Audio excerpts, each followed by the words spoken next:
በጌታችን በመድኃኒታችን በኢየሱስ ክርስቶስ ቅዱስ መስቀል እናማትም። በስመ አብ ወወልድ ወመንፈስ ቅዱስ አሐዱ አምላክ አሜን።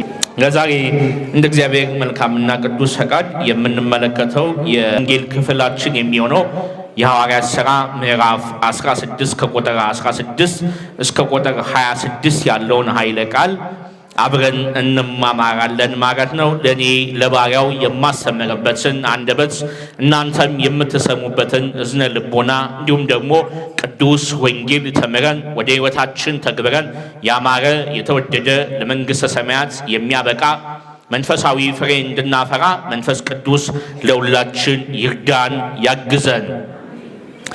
የሐዋርያት ሥራ ምዕራፍ 16 ከቁጥር 16 ከቁጥር 26 እንደዚህ ይላል። አብረን በእግዚአብሔር ስም እናነባለን። ለጸሎት ስንሄድም የሟርተኝነት መንፈስ ያደረባት አንዲት ልጅ አገኘችን። በጥንቆላም የምታገኘውን ብዙ እጅ መንሻ ለጌቶቿ ታገባ ነበር። ከዚህም በኋላ ጳውሎስንና እኛን እየተከተለች እነዚህ ሰዎች የልዑል እግዚአብሔር አገልጋዮች ናቸው፣ የሕይወትንም መንገድ ያስተምሯቸዋል እያለች ትጮ ነበር። ብዙ ቀንም እንዲሁ ታደርግ ነበር። ጳውሎስንም አሳዘነችው። መለስ ብሎም መንፈስ ርኩስ ከእርሷ እንድትወጣ በጌታችን በኢየሱስ ክርስቶስ ስም አዝዣለሁ አለው። ወዲያውኑም ተዋት። ጌቶቿም የምታገባላቸው የጥቅማቸውን ተስፋ እንደ ቀረባዩ ጊዜ ጳውሎስንና ሲላስን ይዘው በገበያ እየጎተቱ ወደ ገዢዎች ወሰዷቸው። ወደ ገዢዎችም አቅርበው እነዚህ ሰዎች ከተማችንን ያሸብሩብናል፣ እነርሱም አይሁድ ናቸው፣ እኛ የሮሜ ሰዎች ስንሆንም ልናደርገው የማይገባንን ሕግ ይናገራሉ አሉ። ሕዝቡም ተነሱባቸው። ገዢዎቹም ልብሳቸውን ገፈው በበትር ይመቷቸው ዘንድ አዘዙ።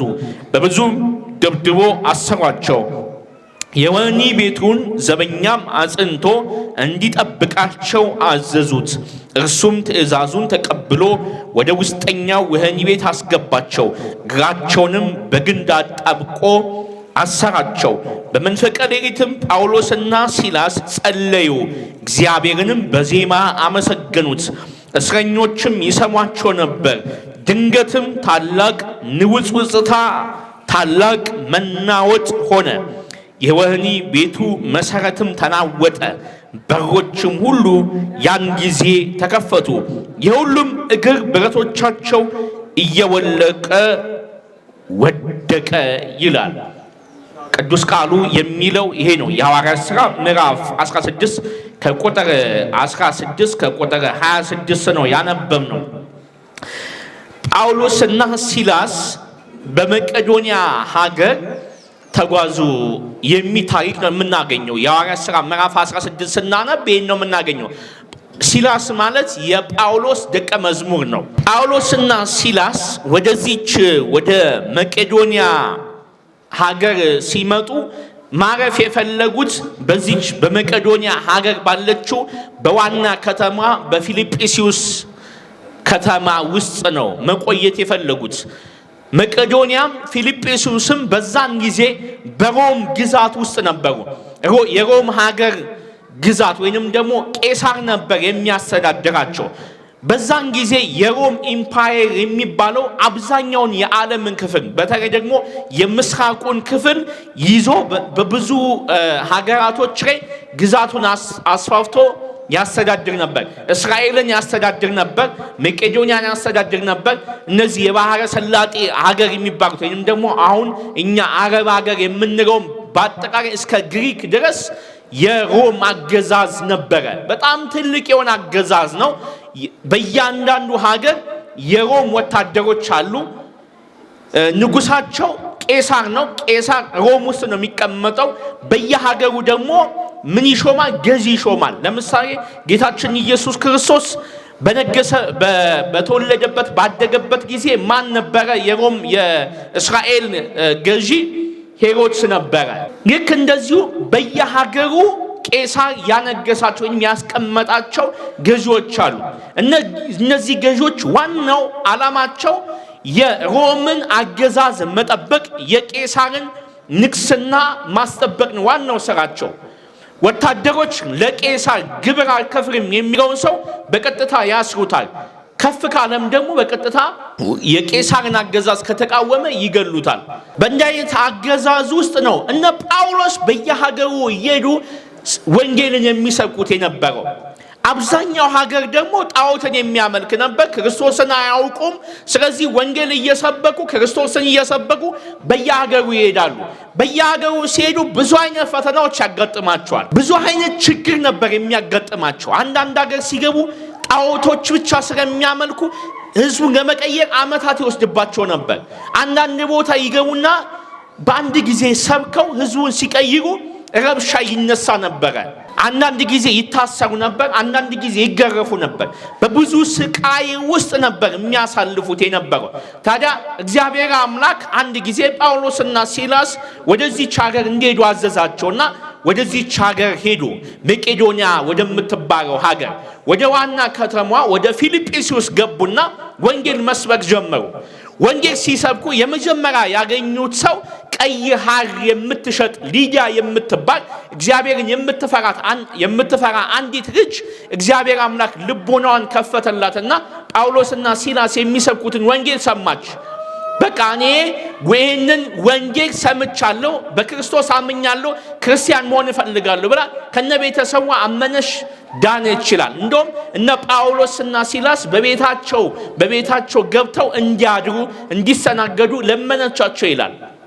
ጳውሎስና ሲላስ በነ ሊዲያ ቤት ገብተው አደሩ። በንጋታው ወጥተው ወንጌል መስበክ ጀመሩ። ወንጌል እየሰበኩ የሟርት መንፈስ ያለባት በጥንቆላ የምትተዳደር አንዲት ሴት እነ ጳውሎስን እየተከተለች እነዚህ እኮ የእግዚአብሔር አገልጋዮች ናቸው፣ የሚሏችሁን ስሙ፣ እውነተኛ የህይወት መንገድ ነው የሚያስተምሯችሁ እያለች መከተል ጀመረች። ይህንን የምታደርገው ለአንድ ቀን አይደለም። ይህን ያደረገችው ለሁለት ቀን አይደለም። በተከታታይ ይህን እያለች ትከተላቸው ነበር። ደግሞ ስትናገር በጣም ትጮ ነበረ። እንዲህ የጮች ስትከተላቸው እነ ጳውሎስ መጀመሪያ ዝም ብሏት ነበር። ጳውሎስ ዝም ነው ያለው። መንፈሱን አልገሰጸውም። ትክክለኛ ነገር እኮ ነው የሚናገረው። የእግዚአብሔር አገልጋዮች ናቸው እነ ጳውሎስ። የሚያስተምሩት የህይወት መንገድ ነው። ትክክል ነው። እነሱ ግን የአጋንንት ምስክርነት አይፈልጉም። አጋንንት እንዲመሰክርላቸው አይፈልጉም። እንኳን አይደለም አጋንንት እንዲመሰክርላቸው የሰው ልጅም እንዲመሰክርላቸው አይፈልግም። ምክንያቱም ምስክራቸው ከእግዚአብሔር ብቻ ነው። ምስክራቸው ከመንፈስ ቅዱስ ብቻ ነው። ጳውሎስ ግን ዝም አለ። ይህን መንፈስ መንካት አልፈለገም።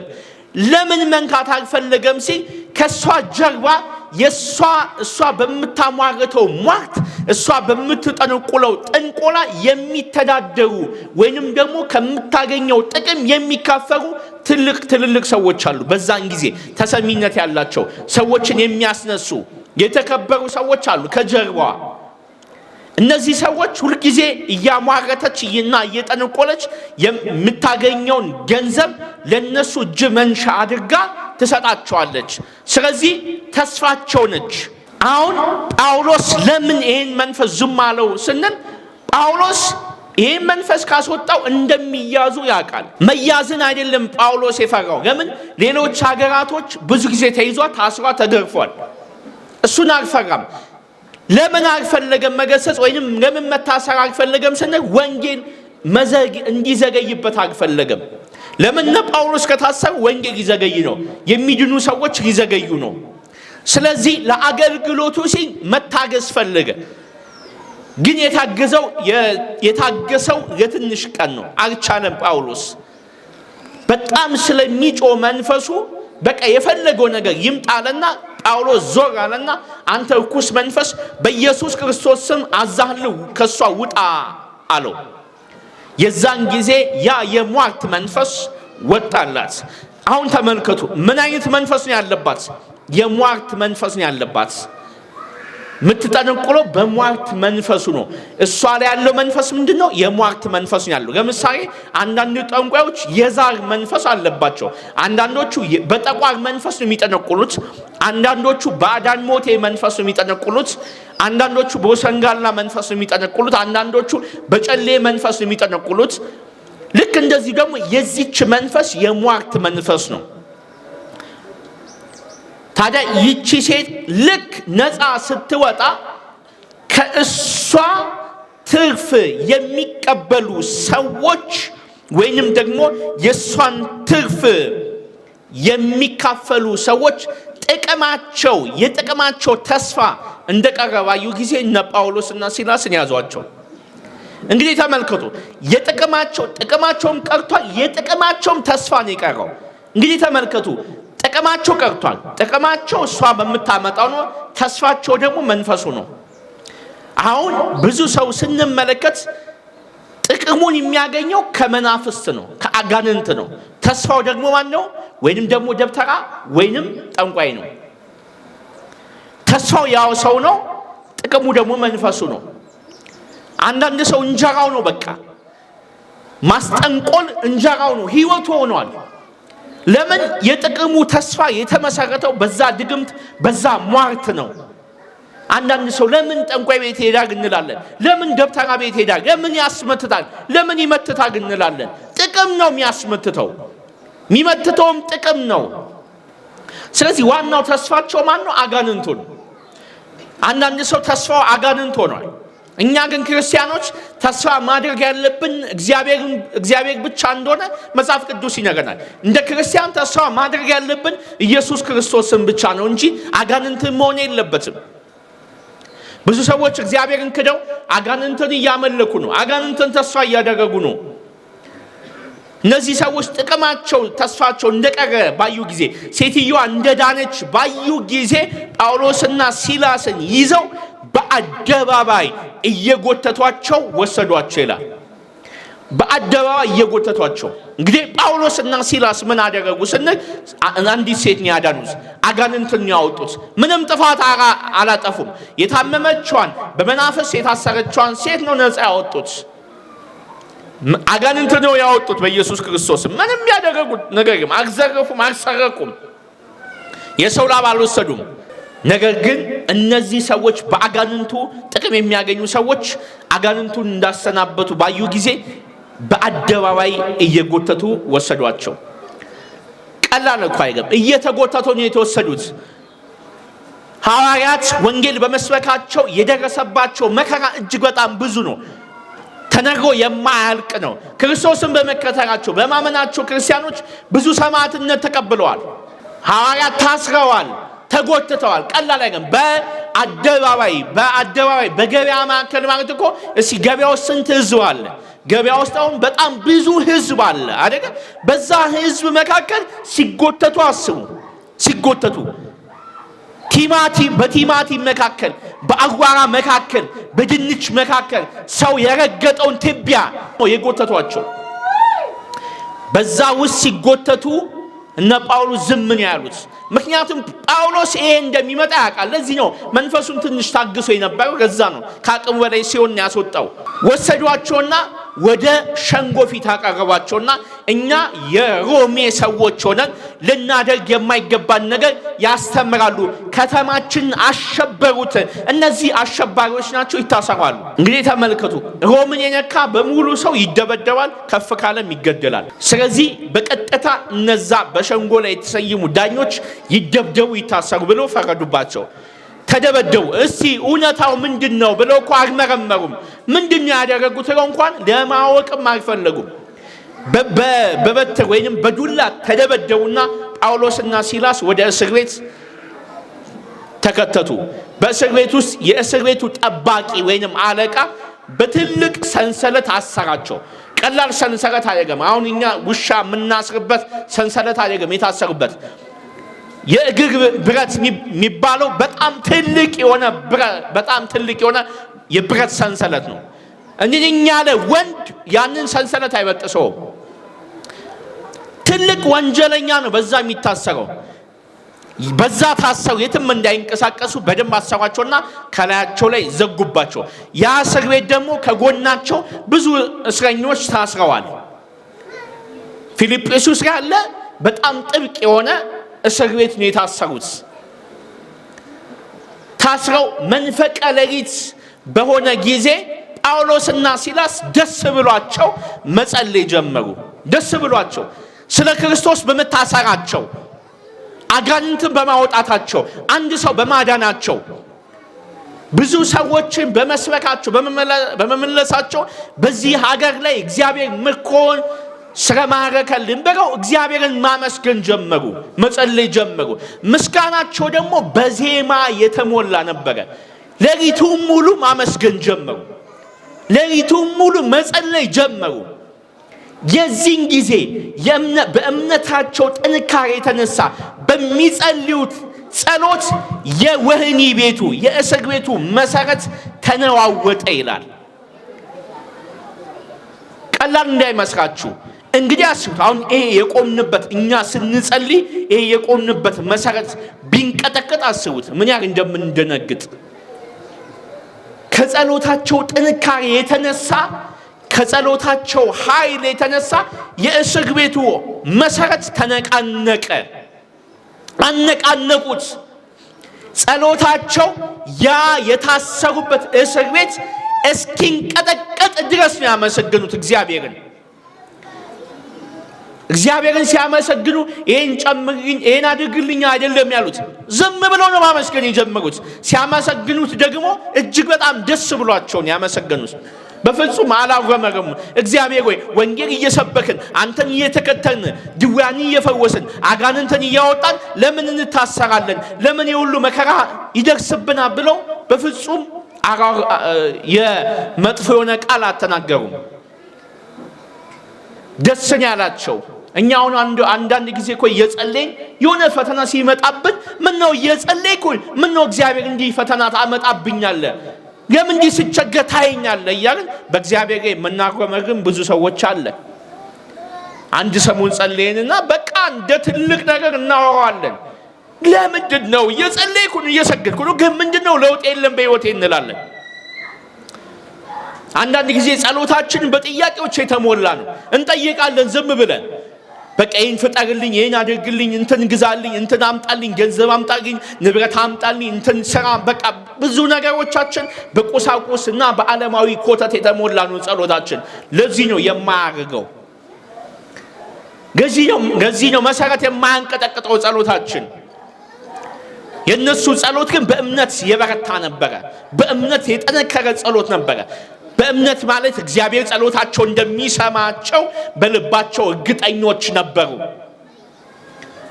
እኛ ስንጸልይ እንደዚህ እርግጠኛ ሆነን አንጸልይም። እግዚአብሔር ይሰማኛል አይሰማኝም ብለን አንዳንድ ጊዜ በቃ እየተጠራጠርን ነው የምንጸልየው። ወይንም በግድ ወይን እህታችን ስላለች ወይን ወንድማችን ስላለ እነ ቤተሰባችን እንዳይከፋቸው ብለን ነው የምንጸልየው። ወይንም በቃ እስኪያልቅ ጸሎቱ ውይ አለቀ ብለን እስክንጨርስ ድረስ ነው ምን ቸኩሎ ለጸሎት።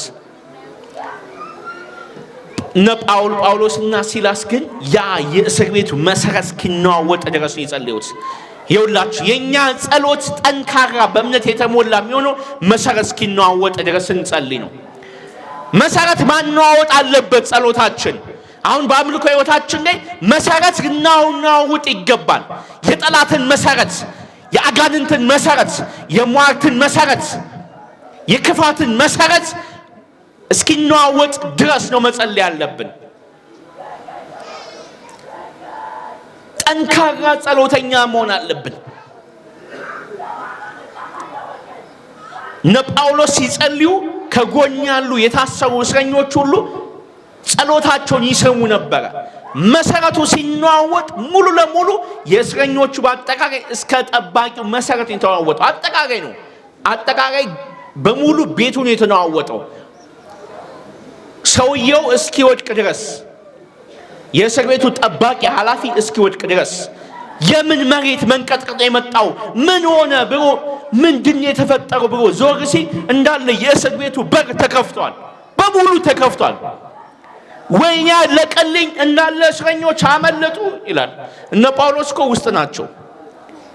ግራ ገብቶት ማለት ነው። ምንድን ነው የወረደው እስኪ ድረስ ምን ተአምር ነው እዚህ የተፈጠረው እስኪ ድረስ። እነ ጳውሎስ መሰረቱ ከተነዋወጠ በኋላ የታሰሩበት ያ ሰው የማይበጥሰው ሰንሰለት ከላያቸው ላይ ተበጥሶ ወደቀ።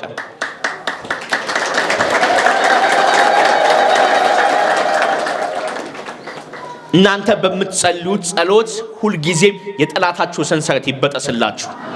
የአጋንንት ሰንሰለት ይበጠስላችሁ። የሟርት ሰንሰለት ይበጠስላችሁ። የክፋት ሰንሰለት ይበጠስላችሁ። የመተት ሰንሰለት ይበጠስላችሁ። የዛር መንፈስ ሰንሰለት ይበጠስላችሁ። አያችሁ፣ ሰንሰለቱ ተበጣጠሰላቸው። ስንጸልይ የሚበጣጠሰው እላያችን ያለው የክፋት መንፈስ ሰንሰለት ነው። ስንጸልይ ጠንካራ ጸሎተኞች ስንሆን የሚበጣጠሰው እላያችን ላይ የዘመናት ተከምሮ የነበረው የኃጢአት ሰንሰለት ነው የሚበጣጠሰው። ስንጸልይ ለዘመናት በሟርትና በድግምት በመተት እላያችን ላይ ተተብትቦ የነበረ ሰንሰለት ነው የሚበጣጠሰው። ጠንካራ ጸሎት ያስፈልጋል በሕይወታችን። ሰንሰለት የሚበጥስ ጸሎት ሕይወት ሊኖረን ይገባል። ይሄ የለብ ጸሎት አይደለም። አንዳንድ ጊዜ ሲመቸን አይደለም መጸለይ ያለብን። ጠንካራ የጸሎት ሕይወት፣ ጠንካራ የምስጋና ሕይወት፣ የአምልኮ ሕይወት ሊኖረን ይገባል። የጠላትን መሰረት የሚያናውጥ የጠላትን ሰንሰለት የሚበጣጥስ የጸሎት ሕይወት ሊኖረን ይገባል። የአምልኮ ሕይወት ሊኖረን ይገባል። የምናስተምረው ሁሉ ጊዜ ይሄንን ነው። ጸልዩ ምንለው፣ ስገዱ፣ ተንበርከኩ የምንለው እኛ በራሳችን ሕይወት ስላየነው ነው። እኛ በራሳችን ሕይወት እንዴት እየጸለይን እንዴት ተንበርከከን የጠላትን ሰንሰለት ከራችን ላይ እንደበጣጠስን ስላየነው ነው። እግዚአብሔር ይችላል፣ እግዚአብሔር ይበጥሳል፣ እግዚአብሔር ነፃ ያወጣል። ይሄን እናምናለን። ይሄን ያየነው በነማን ነው? በነ ጳውሎስ ነው። የታሰሩበትን ሰንሰለት በጣጠሰላቸው እግዚአብሔር። ከምን ሕይወታቸው የተነሳ? በእምነታቸው ካለው የጸሎት ሕይወት የተነሳ። እነሱ ተፈተው የነሱ ብቻ አይበቃም፣ ዙሪያቸው ያለ የእስረኞች ሰንሰለት ነው የተበጣጠሰው። እናንተ ነፃ ስትወጡ በእናንተ ዙሪያ ያለ ቤተሰብ በሙሉ ነፃ ያወጣል። እናንተ ዙሪያ ያሉ ሰዎች ሁሉ ነፃ ይወጣሉ። እናንተ በምትጸልዩት ጸሎት ዙሪያችሁ ያለ ሰው በሙሉ ነው ነፃ የሚወጣው። ዙሪያችሁ ያለ ሰው ነው ነፃ ወጥቶ እግዚአብሔርን የሚያመሰግነው። ጳውሎስና ሲላስ ከተበጠሰላቸው በኋላ በቃ አለቀልኝ፣ አምልጠዋል፣ በቃ ካመለጡማ ቄሳር አይለቀኝም ይገለኛል ብሎ ያ የእስር ቤት ጠባቂ ሰይፍ መዘዘና ራሱን ሊገል ሲል ጳውሎስ ተው፣ አንተ ሰው በራስህ አንዳች ነገር እንዳታደርግ፣ እኛ በዚህ አለን፣ አትፍራ፣ አትደንግጥ ብለው ነገሩት። ከዛ በኋላ በእናንተ አምላክ አምኛለሁ፣ መሰረት በሚያናውጥ ሰንሰለትን በሚበጥስ በኢየሱስ ክርስቶስ አምኛለሁ፣ እኔም ቤተሰቤም እንጠመቃለን እንድናለን ብሎ በነ ጳውሎስ ፊት ተደፋ፣ ወድቆ ሰገደላቸው፣ አመነ። በቃ በክርስቶስ አመነ። አያችሁ፣ በእኛ እምነት ብዙ ሰዎች ይድናሉ፣ ያላመኑ ሰዎች እንኳን ይድናሉ።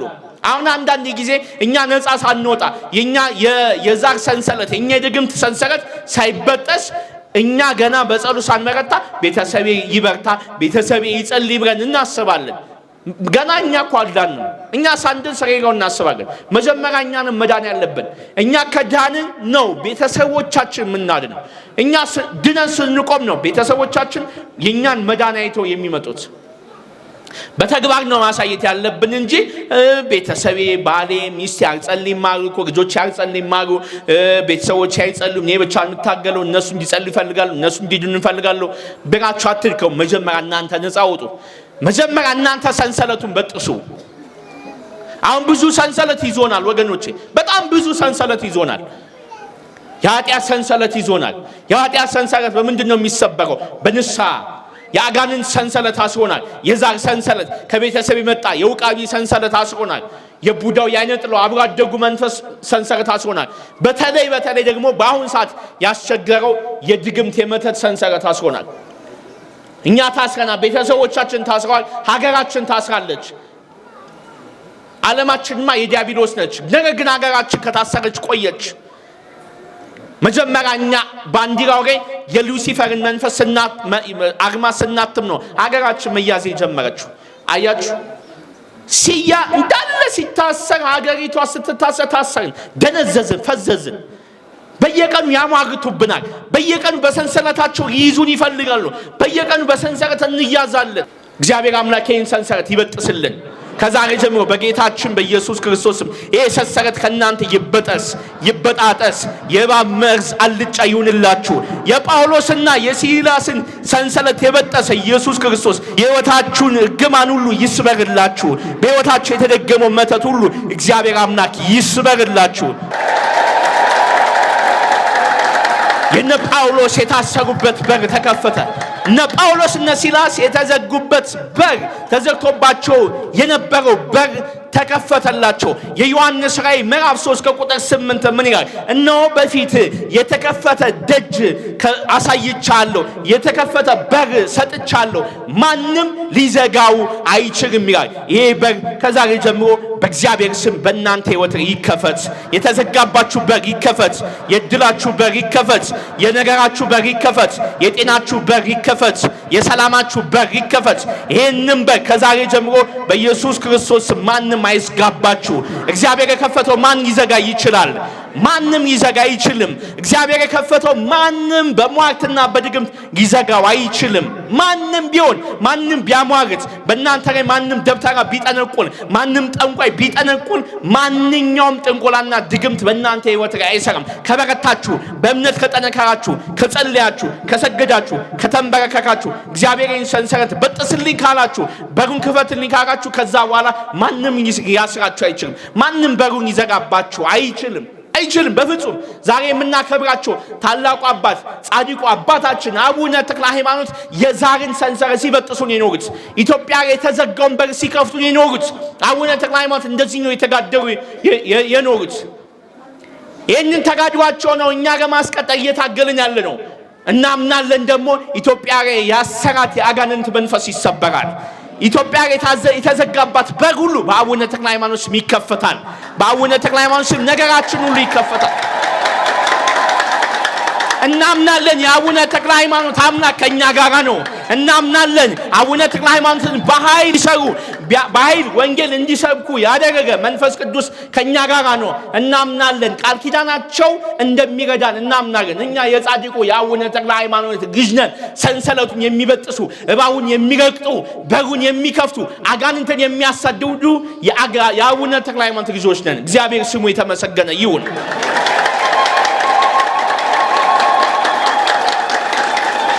በሩ ከተከፈተላቸው በኋላ ነው በነፃነት የወጡት። በር ሲከፈት ነው በነፃነት የምንወጣው። እነ ጳውሎስ በራቸው የተከፈተላቸው እንደውም ዘና ብለው ቁጭ አሉና አንወጣም አሉ። ከዚህ በፍጹም ማንም አንወጣም አሉ። እኛ የሮሜ ሰዎች ስንሆን፣ እኛ የሮሜ ሰዎች ሆነን እንዲህ ያንገላቱን ሰዎች መተው ነው የሚያስወጡን አሉ። ከዚህ መልእክት ደረሳቸው ለጌቶቻቸው ወይንም ያሰሯቸው ሰዎች መጡና እባካችሁ እናንተ የሮሜ ሰዎች ናችሁ እንጂ ይቅርታ በሰላም አላችሁ። የሮሜ ሰው መሆን በዛን ጊዜ በጣም ያስከብራል። የሮሜ ሰው አይገረፍም፣ አይደበደም፣ አይታሰርም። በፍጹም የተከበረ ሰው ነው የሮሜ ሰው። አሁን የአንዳንድ ሀገር ሰዎች አሉ። ለምሳሌ የአሜሪካ ዜግነት ያለው ሌላው ሀገር ሲሄድ ይከበራል።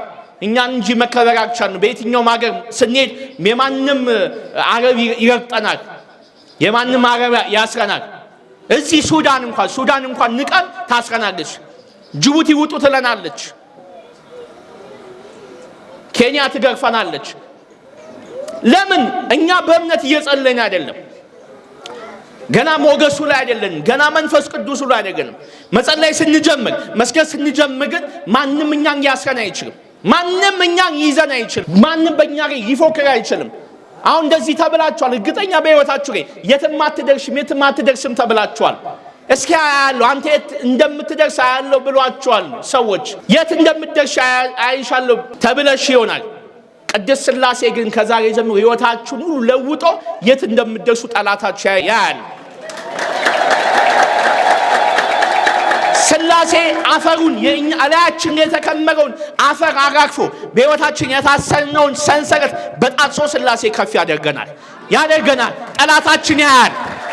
ሟርተኛው ያያል። ድግምተኛው ያያል። በፊታችን ተንበርክኮ ይቅርታ እስከሚሉን ድረስ ነው እግዚአብሔር ከፍ የሚያደርገን። ስንጸልይ በአምልኮ ስንበረታ ጠላታችን ተሸንፎ በፊታችን እስኪወድቅ ድረስ ነው እግዚአብሔር የሚያደርገው። እንደዚህ ይላል፣ እነሆ ከአንዳንድ የአጋንንት ማህበርተኞች ለአንተ እሰጥሃለሁ። ዮሐንስ ራእይ ምዕራፍ 3 ቁጥር 9 ጀምሮ እሰጥሃለሁ፣ በፊት እስኪወድቁ ድረስ ምንም ኃይል ትንሽ ቢሆን ታላቅ አደርግሃለሁ ይላል። ስትጸልዩ ምንም ትንሽ ብትሆኑ እግዚአብሔር አምላክ ኃይል ይሆናቸዋል። እግዚአብሔር አምላክ ክብር ሞገስ ይሆናቸዋል። የዛን ጊዜ እንደዛ የናቋችሁ ሰዎች ፊታችሁን ለማየት የጠሉ ሰዎች የእናንተን ጀርባ ለማየት ይመኛሉ። ዛሬ የእናንተን ፊት የጠሉ ሰዎች እናንተ ስታወሩ እናንተ ለመስማት ጆሮአችሁን የዘጉ ሰዎች ነገ እናንተን ለማዳመጥ እናንተን ለመመልከት ይለምናሉ። ይሄ ከምንድን ነው የሚመጣው? ከመጸለይ ነው የሚመጣው። በእምነት ከመጸለይ በእምነት ከመንበርከክ የሚመጣ ነው ወገኖቼ። በየቀኑ ስገዱ።